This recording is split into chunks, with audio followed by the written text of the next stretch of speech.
Hey, sports card fans, it's John, Wade Boggs fan. Hope you're all doing well. Since it's the start of 2025, I thought I would do a 2024 year in review and talk about some of the goals that I have for both my collection and my channel for 2025.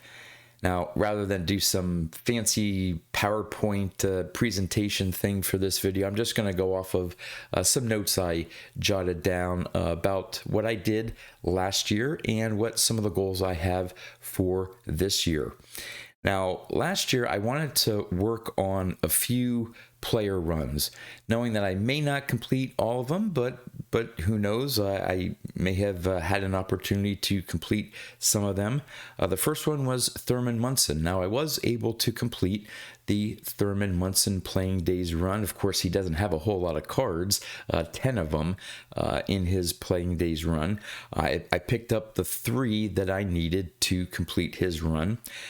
The next player was Jim Palmer. I picked up 4 of his cards, but I'm still missing 6, and most of them are into the 80s that I need. I think I only need 2 of his vintage era cards, and the rest are post 1980. For Frank Robinson, I really made a lot of progress on my Frank Robinson Playing Days run. I picked up 12 of his cards. I'm only missing 3. So I think that can be an achievable goal for me for 2025 to complete that Frank Robinson Playing Day run. And the 4th player I had a bunch of his cards on my new 100 cards for $10,000 list, and that's Harmon Killebrew. I thought I could maybe make some progress on working to get his Playing Days run. I didn't pick up any Harmon Killebrew cards. I still am missing 15 to complete his Playing Days run. I do have his rookie card, so that's the big card off of his list, although he has some sneaky expensive cards. I think that he has some high numbered series cards in his run. But yeah, didn't make a whole lot of any progress at all on the Harmon Killebrew run. There were some cards of other players that I wanted to just add to, eventually get to a Playing Days run, but not really super focused on them, but just players that I wanted to get more cards of. The first one was Pete Rose. I added 5 more Pete Rose cards to my collection. Johnny Bench. I was able to add 6 more Johnny Bench cards to my collection. I added 5 more Ernie Banks cards to my collection. I added 7 more Warren Spahn cards to my collection, and that may be a more targeted focus to try to complete his Playing Days run, although his 1949 Leaf card is going to be the big stumbling block, but I have all of his Bowman cards now, and so it's just filling in some of the blanks with a few of his Topps cards, and of course that 49 Leaf card. So it may be getting to the point where I am with my Tom Seaver run. I have all of his cards but his big rookie card, so I can envision 2025 being one where maybe I'll pick up the remaining Warren Spahn cards but still have that 49 Leaf to pick up. And then Yogi Berra. I was only able to pick up 2 Yogi Berra cards. I'm a long ways away to even thinking about making a shot at completing his Playing Days run. Now, for my 100 cards for $100,000 list, I was a little conservative in my goal. I was hoping to pick up at least 5 cards off of that list, but I managed to pick up 10 cards off that list, and I now have 55. So I've gone past the halfway mark. Now, this has been a multi-year project, one that probably I'll never really complete because of some of the big cards that I have on that list. But just getting over the halfway mark for me was a big accomplishment. Of course, the more cards I pick up off that list, the remaining cards become more and more expensive. So I'll get to the goals I have for 2025 for that list a little bit later here. And then I had a goal of creating another set of 100 cards, one that would be more attainable, one that I could reasonably complete in a decent amount of time. I knew it was going to be more than a year-long project, probably into 2 years and maybe into that third year, but I created another 100 cards, this time for $10,000 list, and I was able to pick up 43 cards off of that list. Didn't quite get to halfway. My goal wasn't to get to 50 cards. It was to come up with that list and see how well I could do, and I did really well with that list, picking up 43. Moving on to my 1978 top set. I did not have a goal of completing it, although starting 2024, I didn't need that many. I did make really good progress, but I fell 2 cards short. The Eddie Murray rookie card and the Paul Molitor Alan Trammell dual rookie card. I probably could have, if I really set my sights on it, probably could have wrapped it up in 2024. But various things came up, holidays, other things. I just didn't devote my time, and I didn't have a whole lot of money. In fact, I barely picked up any cards at all over the last probably 2 months of 2024. So those two are moving into 2025, and that definitely will be a goal for 2025 to complete my 1978 top set. Another goal I had for last year, it was really low on the list. It was something I sort of threw out there, but it wasn't a high priority for me, was to add some more complete sets, maybe fill in some of the blanks in my Topps complete set run. I didn't pick up any sets. In fact, my annual picking up a Walmart factory set to see if I could get one of the parallels. I even forgot to pick up a 2024 Topps set. I started looking for them a little bit too late. My local Walmart, I noticed around the holidays they had some 2022 and 2023 sets, which I've already picked up. They were on a discount, of course. So I may have to resort to picking them up on eBay, or I may wait until toward the end of 2025 to see if some of the 2024s come up sort of on clearance through Walmart. But yeah, I didn't pick up any new sets for the year. Again, it wasn't a really high priority for me. I did want to, as I've mentioned many times, I want to eventually cross over all my BVG vintage graded cards over to PSA. But because of the cards that I'm looking at, some of them are high value cards that I figure it's probably going to take me, cost me $1,000 roughly to cross them over, given what the grading fees PSA currently has. And so I didn't have that type of money just sitting around that I could just immediately throw at those cards and get them crossed over. So I've been slowly, every paycheck, setting aside a little bit of money for the crossover, and so far, I've saved up $520 toward that roughly $1,000 goal. So maybe this time next year, I'll have enough money saved up to be able to send those cards in and finally get them in PSA slabs. All right, I do have some cards to show off. I thought I'd show off some of the big pickups for the year for me.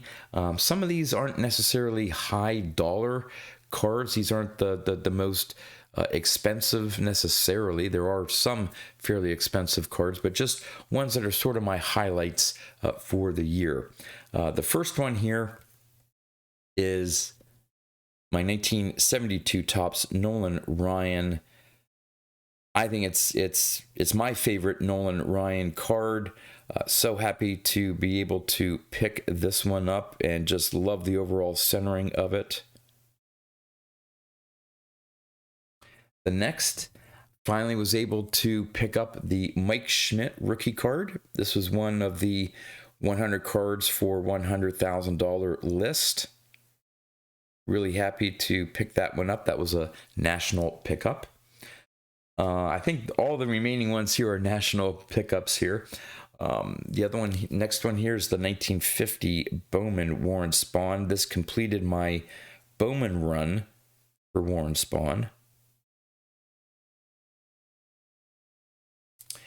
Then finally was able to get the Reggie Jackson rookie card. Loved the centering on that one.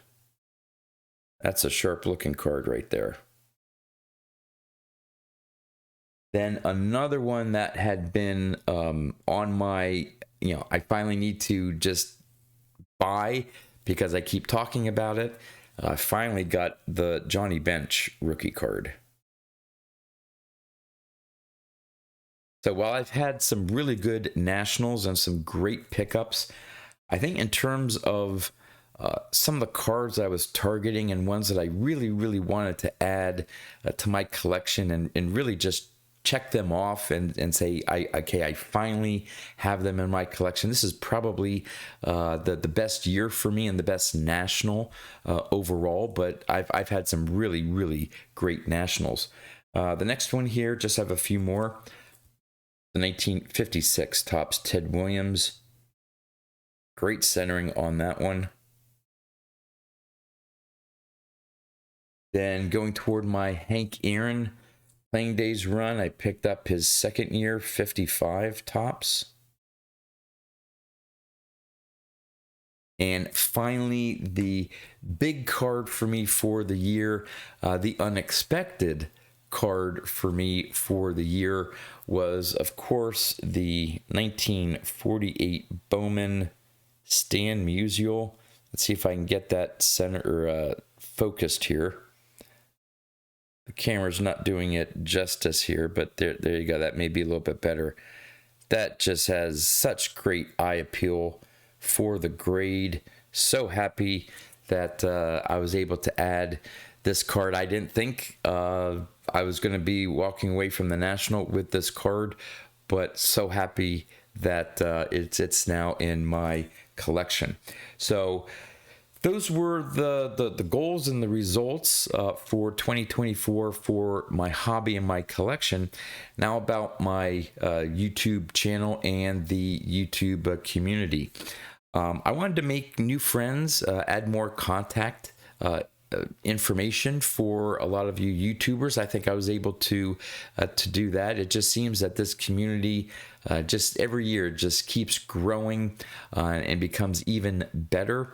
And I was able to pick up either addresses or cell numbers and things like that for various people because I wanted to try to, as the best I could, just maintain contact with everyone maybe outside of these videos.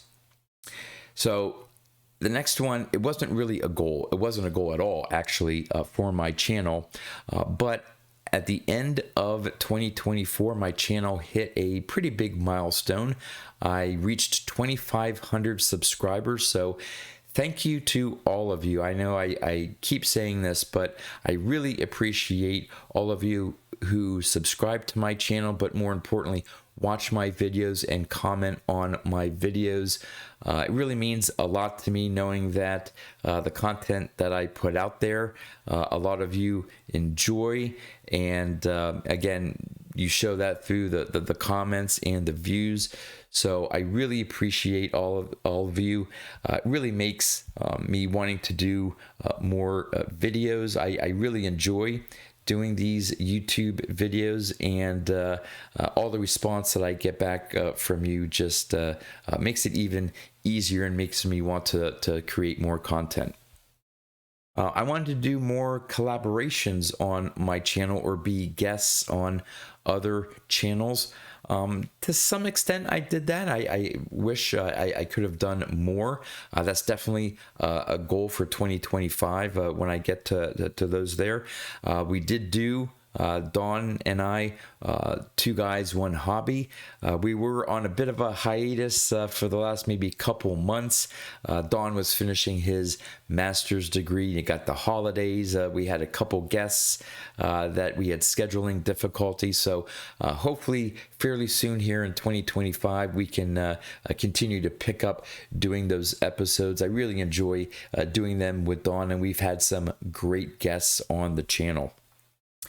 I wanted to attend the Strongsville show and the National show. I did both, had wonderful times at both shows. Strongsville was the first time that I went to that show last year, had a blast.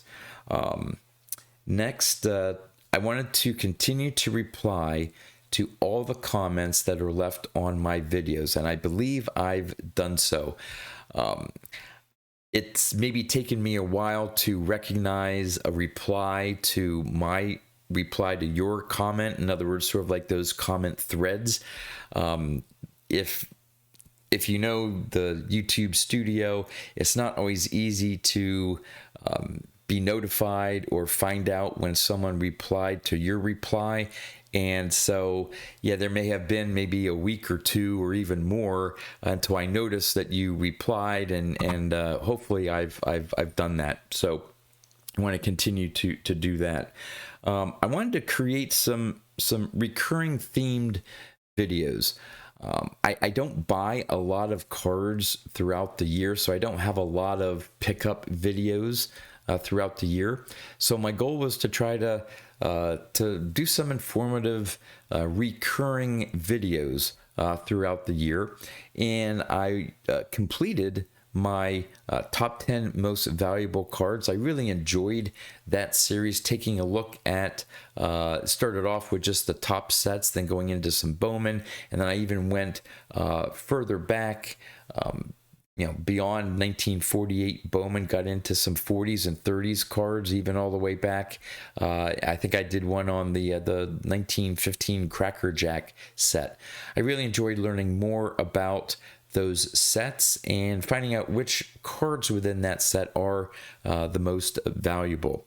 So I sort of wrapped that series up, and I continued to do my top eBay sales videos. I really like seeing which cards come up for sale and some of the prices that people pay for these cards. There are some collectors out there with much more deeper pockets than I do, and some of them are definitely head scratchers with some of these really low pop, high grade copies that most likely PSA registry fanatics go after to rank higher on the registry, but I always find those videos interesting.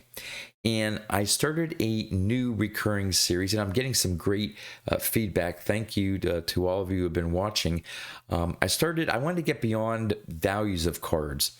And so I started a new video series where I choose my top 5 favorite cards of a particular player. So I started off with 40 players. I think I've completed 7 now. So I have a ways to go, and who knows, maybe when I'm done with those 40 players, I'll pick another 40 players and continue to do that. So I'm really having fun doing that new sort of weekly video.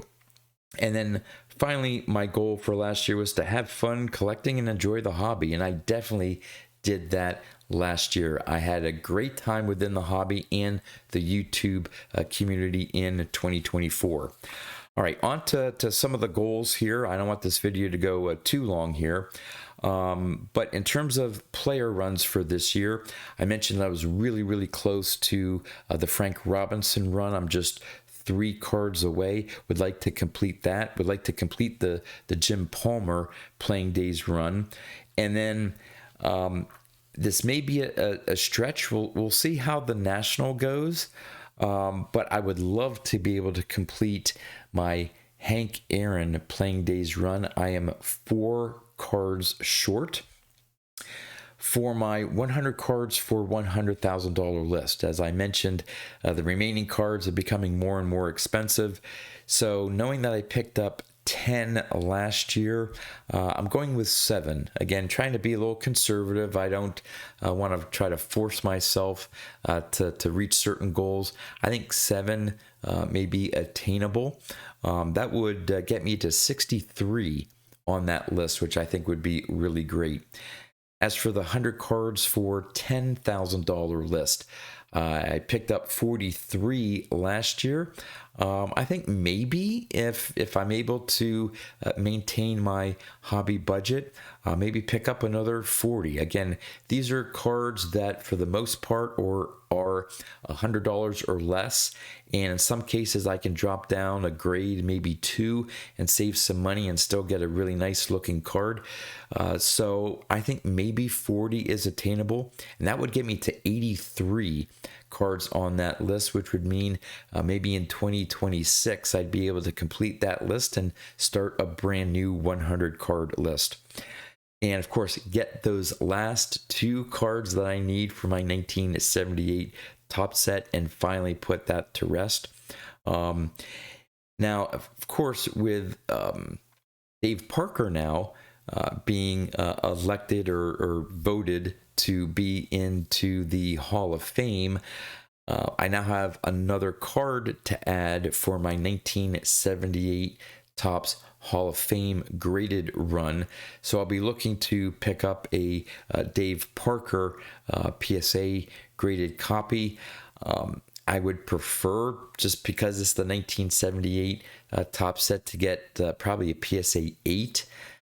I'm going to wait a while because there's one on eBay right now, but when you factor in shipping and tax, it's going to cost like $100. And right now, I just don't feel that 78 Topps Dave Parker in a PSA 8 is worth spending $100 at this point.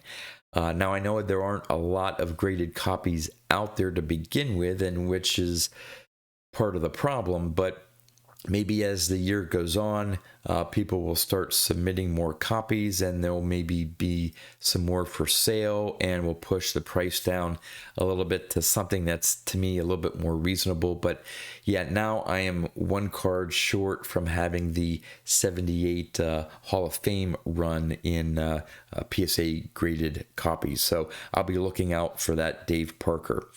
Of course, I want to add some more Wade Boggs cards to my collection. I did a video earlier this week where, I questioned whether I still want to be a Wade Boggs player collector with all this nonsense, let's just say, with all these new cards being issued, and it's just a daunting task to try to keep up with everything. But I am going to continue looking to add to my Wade Boggs collection, maybe focus more on filling in some gaps for his playing days years, and maybe pick up some low-hanging fruit for some of the stuff that's come out over the last 3 or 4 years. Inexpensive stuff, base stuff, maybe some parallels here and there. Unless there's a really, really cool, say, autograph card or something that catches my eye that I'm able to pick up fairly inexpensively, I'm probably not going to go after any low serial numbered cards or any one-of-ones or things like that. But I still want to add to my Wade Boggs collection. For my big pickup for this year, I'm hoping that I have enough money, and so far, unless things change, I should have enough money to bring to the National to go after one big card, and this would be a card that I've spent the most, would be spending the most money on of any card ever. And that's the 1954 Topps Hank Aaron rookie card. That's obviously the big one I need to complete his run. I should have the budget to allow me to not just buy that card, but still have a decent amount of money left in my national budget to pick up several other cards, hopefully ones on my 100 cards for $100,000 list. Obviously, the remaining Hank Aaron cards that I need, maybe a couple more Ted Williams. We'll see as I get closer to the National, maybe which cards specifically I want to target, but would really love. It would be the highlight of my year to be able to own a 54 Topps Hank Aaron rookie card. Continue to save for the PSA crossover for my BVG slabbed cards. I mentioned that I've saved up $520 so far, so hopefully I'll save up to the point where early in 2026 I can finally get those cards switched over. I'm not opposed to picking up some random, as I call them, squirrel cards. I like to keep to my list as it keeps me focused on what cards to look for. But you never know. Just like that Stan Musial, there could be a card that I see on eBay or at Strongsville, maybe even the National, that just grabs my attention and may not be on a current list or player that I'm looking at, but it's one that I want to add to my collection. So I want to keep that option open. Finally, I haven't mentioned much about this, but I've been thinking about it for quite some time. With my vintage collection, my graded cards growing, I've been keeping them in cardboard storage boxes designed for graded cards. And I'm running out of boxes and space here off to the side of my desk. And I'd really like to be able to build something like Mike Baseball Collector's Beast. I have all the plans up here. It's just buying the materials and executing on it. I do have a project that I have to tackle before that. I need to put in some shelving in my garage, and I'd like to build a workbench for some of the tools that I've bought that will enable me to build a beast. So I have to get that done. Hopefully I'll get that done in the spring. So maybe come fall, I'll be in a position to maybe attempt to build a beast. That would be a fun project. Hopefully it wouldn't be a disastrous one, or one that at least something I can be proud of and show off that I built. We'll see. So that's maybe a long shot, but would love to do something. I need to do something at some point with my vintage collection as that is growing. All right, finally here for my goals for the channel and the YouTube community. Again, I want to do more collaborations, whether it be guests on other people's channels. I'm always open. Of course, have some other people on my channel just talk about random subjects. So if you have any interest on being on my channel and have a specific topic, please reach out to me. It may not show it on these videos that I do, but I'm really an introvert, and I really want this year. I want to sort of step out of my comfort zone and try to be more proactive and reach out within the community, be more interactive. I really want to try to do that. Sometimes I get in little ruts where I just I'm just comfortable in my own shell type of thing, but I really would love to do more interactions with all of the other YouTubers out there. Continue the Two Guys One Hobby video series as long as Dawn can is willing to put up with me. Would love to continue that series as well in 2025. Attend Strongsville and the National. I have my hotels booked for both Strongsville and the National, so I'm good there. I'm going to both. Continue to reply, of course, to all the comments. I know sometimes I get a little behind, maybe a day or two or three.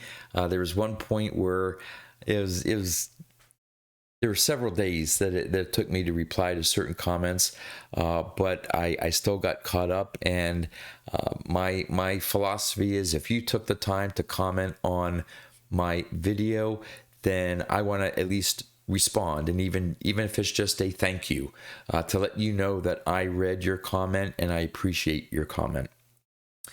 The next one is basically it's a generic one, but create fun and interesting content, hopefully. Stuff that you would enjoy, stuff that I enjoy doing.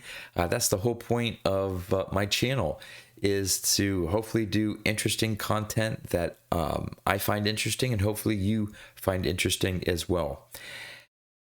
Another thing I want to do that I realize that I have been haven't been doing as much lately is I need to watch more of your videos.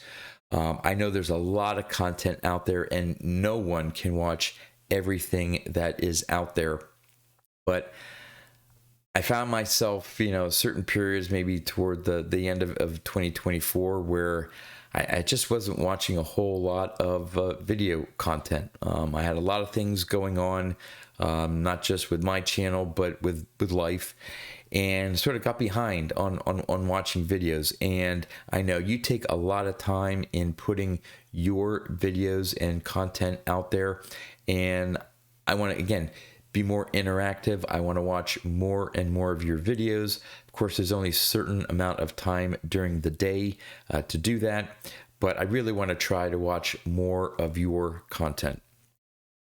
The last thing is, again, there's a lot of self-improvement stuff here. I want to do better in replying to emails. I have been terrible lately of checking my Gmail, that email that I have in the About Me section of my YouTube page. Occasionally had some people reach out to me for various things, and just didn't reply right away. And I want to do a lot better job of checking that email and replying to those emails. And finally, of course, the biggest thing for me for this year, both with my channel, the community, and my collection, is to have fun within the hobby. Try to keep a positive attitude. I know I had a couple sort of rant videos last year where a couple things sort of got under my skin. Hopefully that won't be the case this year. And to, again, just enjoy this great hobby that I'm a part of. So that's it there, my 2024 year in review and my goals for my collection and my channel for 2025. And with that, that's all I have for you. So as always, thanks for watching.